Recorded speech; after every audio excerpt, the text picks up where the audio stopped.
আসসালামু আলাইকুম রহমতুল্লাহি ওবরকাতুহু। সম্মানিত দর্শক, ডক্টর মোহাম্মদ ইউনূসের সরকারের ভবিষ্যৎ, তার কর্মকাণ্ড এবং তার উদ্দেশ্য এবং সফলতা নিয়ে আমরা কম বেশি সবাই হতাশ।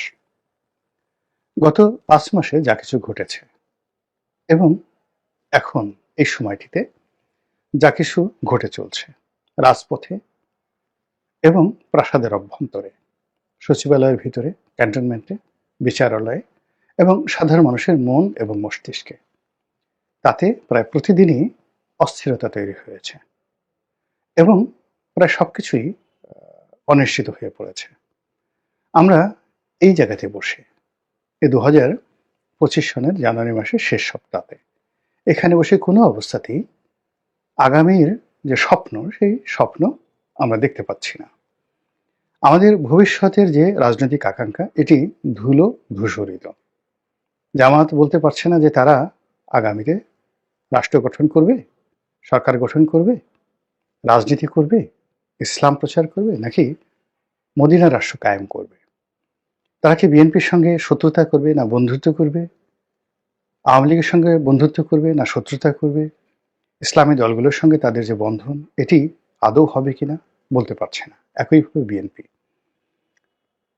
সবাই জানি যে বিএনপি জনপ্রিয় দল, বৃহৎ দল, সারা বাংলাদেশে অনেক অভিযোগ আছে বিএনপির বিরুদ্ধে, কিন্তু তারপরেও ভোটের রাজনীতিতে এখন যদি ফেয়ার ইলেকশন হয়, সেখানে বেশিরভাগ আসন বিএনপি লাভ করবে।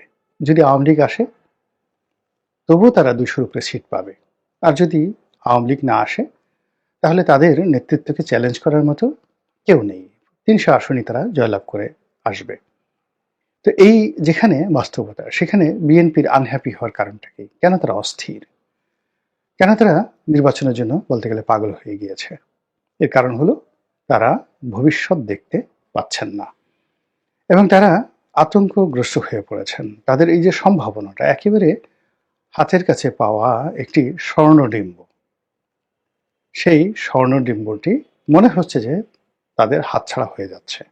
এই কারণে তারা খুব দ্রুত নির্বাচন দিয়ে যে কোনো একটা দফা করতে চাচ্ছে।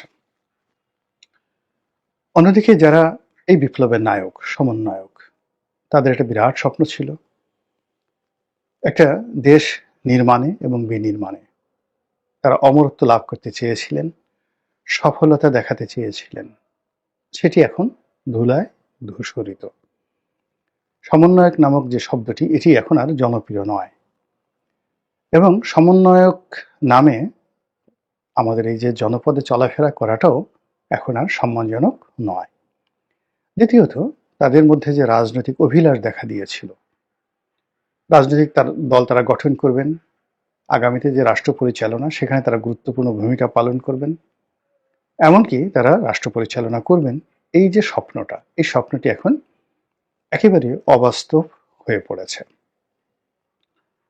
এরপর এই সরকারের যে অরাজনৈতিক যে অবস্থা, এখানে যারা আছেন বেশিরভাগই মেয়াদ উত্তীর্ণ বয়স্ক মানুষ, যাদের বয়স অল্প, তারা একেবারেই অনভিজ্ঞ এবং তাদের দক্ষতা, প্রথমত অনভিজ্ঞতা আর দ্বিতীয়ত দক্ষতা, সেই দক্ষতা গত 5 মাসে বলতে গেলে খুবই অপ্রত্যাশিতভাবে খারাপ।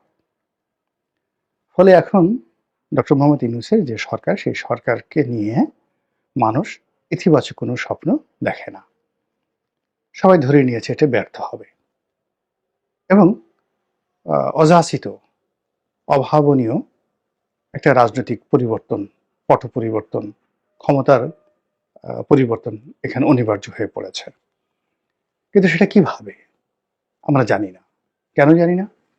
সেটি হলো যে আপনি যখন ভুল করেন, ভুল করার পরে আপনি যখন দিশেহারা হয়ে পড়েন, তখন কোনো অবস্থাতেই আপনি বলতে পারেন না যে আপনি কোথায় যাচ্ছেন, কিভাবে যাচ্ছেন। যেমন ধরুন, সুন্দরবনের মধ্যে গিয়ে আপনি পথ হারিয়ে ফেললেন। তো সুন্দরবনের মধ্যে গিয়ে আপনি পথ হারিয়ে ফেললেন। দ্বিতীয়ত হলো রাত্রি, গভীর রজনী। তো এই গভীর রজনীতে আপনি পথ হারিয়ে ফেললেন সুন্দরবনের মধ্যে। আপনাকে যদি জিজ্ঞেস করা হয় যে আপনি কোথায় আছেন, বলতে পারবেন না। কোথায় যাবেন, বলতে পারছেন না।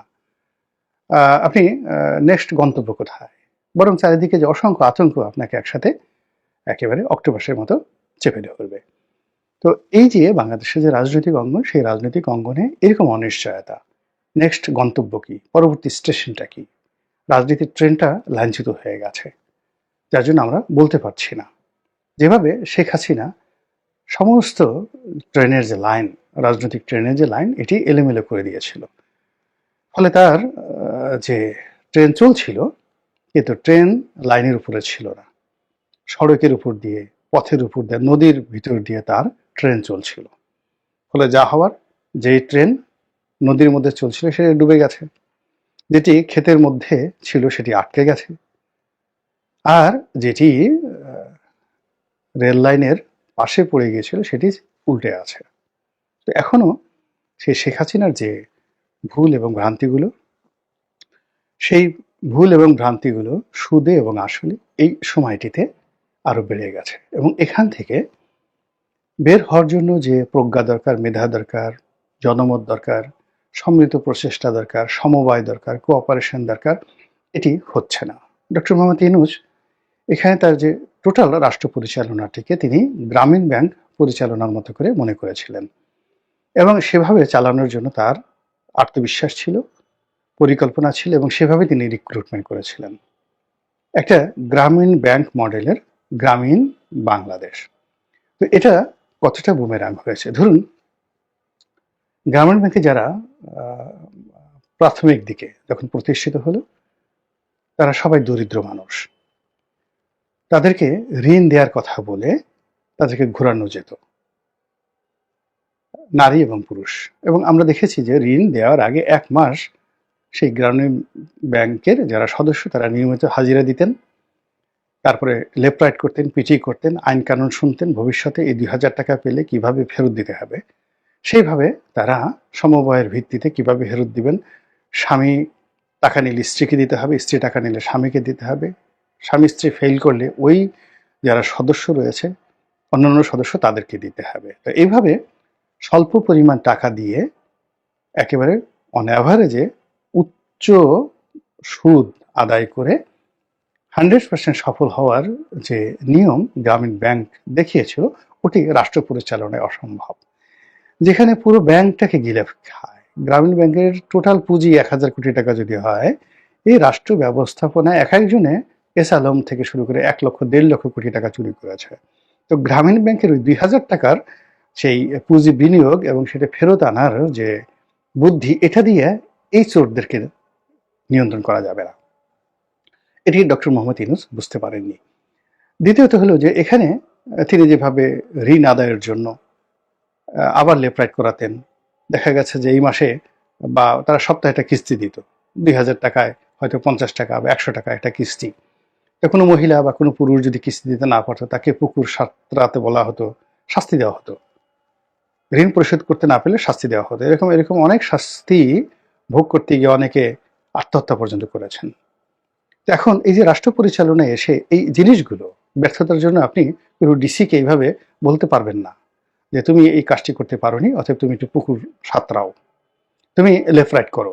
কোনো ডিসিকে বাদ দিয়ে আপনি যদি এসপিকে বলেন যে ঠিক আছে তুমি একটু ব্রিজ থেকে ঝাঁপ দাও, সারা বাংলাদেশ তছনছ হয়ে যাবে, মুহূর্তের মধ্যে তছনছ হয়ে যাবে।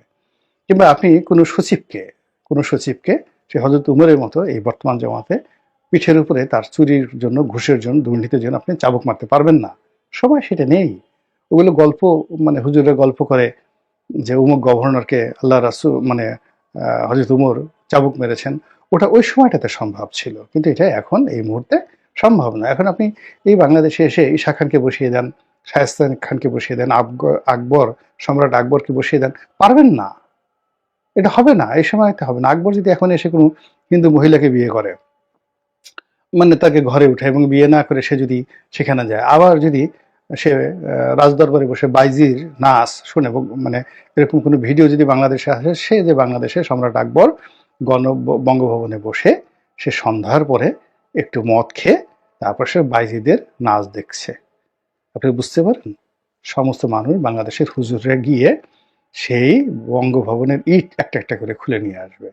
কাজেই সম্রাট আকবর যে সময় সফল হয়েছেন, তার সময়ের জমানা তিনি ফলো করেছেন। আর এখনকার যে জমানা, সেই জমানাকে ফলো করতে হবে। কিন্তু ডক্টর ইউনূস যে জমানাটাকে অনুসরণ করেছেন সেটা হলো তিনি সেই জোবরা গ্রাম, তিনি সেই চট্টগ্রাম বিশ্ববিদ্যালয়, তিনি সেই গ্রামীণ ব্যাংক, অর্থাৎ তার যে 1980 সালের যে মডেল চিন্তা চেতনা ধ্যান ধারণা, এই জিনিসগুলো তিনি মানে মস্তিষ্কে ধারণ করেছেন। 2 নম্বর হলো যে তিনি দেশের বাইরে গেছেন, অনেক বড় বড় মানুষের সাথে কথা বলেছেন, এবং বিদেশিদের বা বড় মানুষদের একটা বড় ব্যাপার হলো তারা খুব আশ্চর্য হয়ে যায় বাংলাদেশের মতো একটা দরিদ্র মানুষ থেকে একজন লোক ইংরেজিতে কথা বলছে।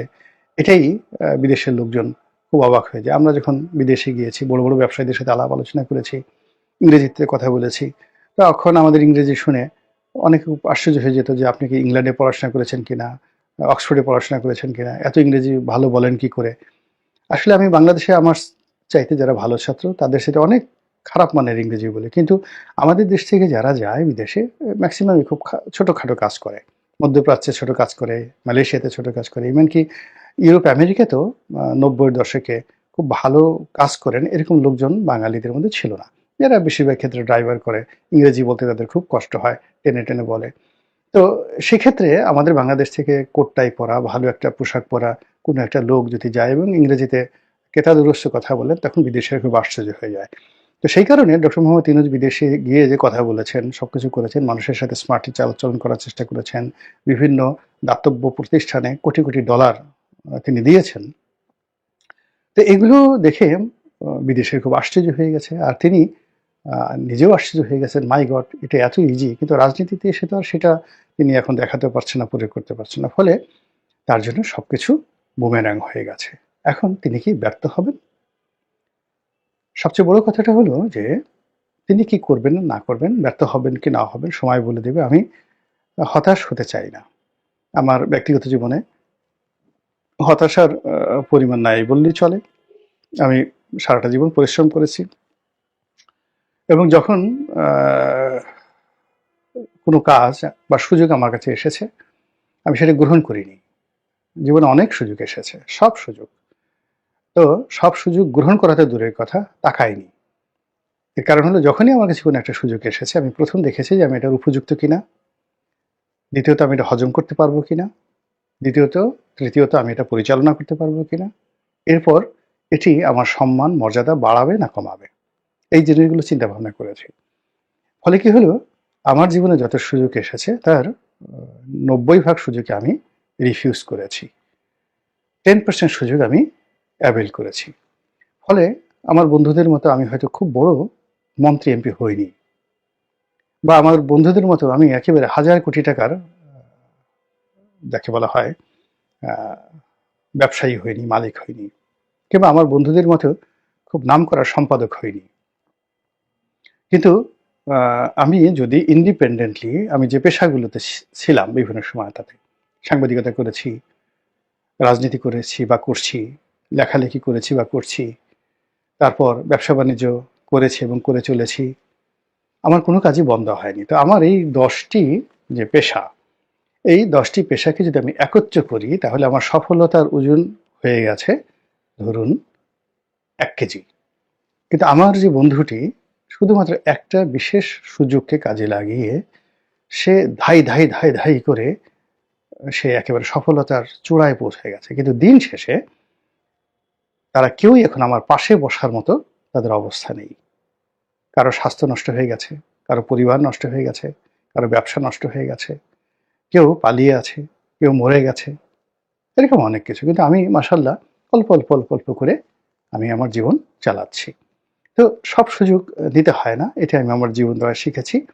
এবং জীবনের আরও একটা বিষয় হলো, কোনো অবস্থাতে আনন্দিত হতে হয় না খুব বেশি, হতাশা তো হওয়াই যাবে না, ধৈর্য ধারণ করতে হবে। এবং এই কারণে বর্তমান পরিবেশ পরিস্থিতি নিয়ে আমি ধৈর্য সহকারে অপেক্ষা করছি, ভালো কিছু একটা হবে। তো এই কারণে যে কোনো জিনিস 180 ডিগ্রি অ্যাঙ্গেলে উল্টে যেতে পারে। তার ভিতরে ডক্টর মোহাম্মদ ইউনূসের ভিতরে তার যারা লোকজন রয়েছে, যদি একটা ভাবাবেগ আসে, তাদের মধ্যে যদি আত্ম উপলব্ধি আসে, জনগণের মধ্যে যদি আত্ম উপলব্ধি আসে, তাহলে এই বর্তমান যে ব্যাড সাইড, এটাও উল্টো হয়ে যেতে পারে। আমি এই আশায় আছি। কিন্তু এখানে আমি একটা জিনিস বলে রাখি যে ডক্টর মোহাম্মদ ইউনূসকে সফল হতেই হবে, কেননা তিনি যদি ব্যর্থ হন তিনি এবং তার পরিবার এবং তার সঙ্গে যারা যারা আছেন তাদের জন্য সারা দুনিয়ার সকল দরজা বন্ধ হয়ে যাবে এবং এই বাংলাদেশের 1 ইঞ্চি জায়গা তাদের জন্য নিরাপদ থাকবে না। এখন আওয়ামী লীগের যারা নেতা ধরেন ওবায়দুল কাদের সাহেব বলেন বা শেখ হাসিনা বলেন, তাদের জন্য জমিন এবং বিশ্ব যে পরিমাণ ভয়ঙ্কর হয়ে পড়েছে, অস্বস্তিকর হয়ে পড়েছে, দুর্বোধ্য হয়ে পড়েছে, তার চেয়েও অনেক অনেক বেশি গুণ দুর্বোধ্য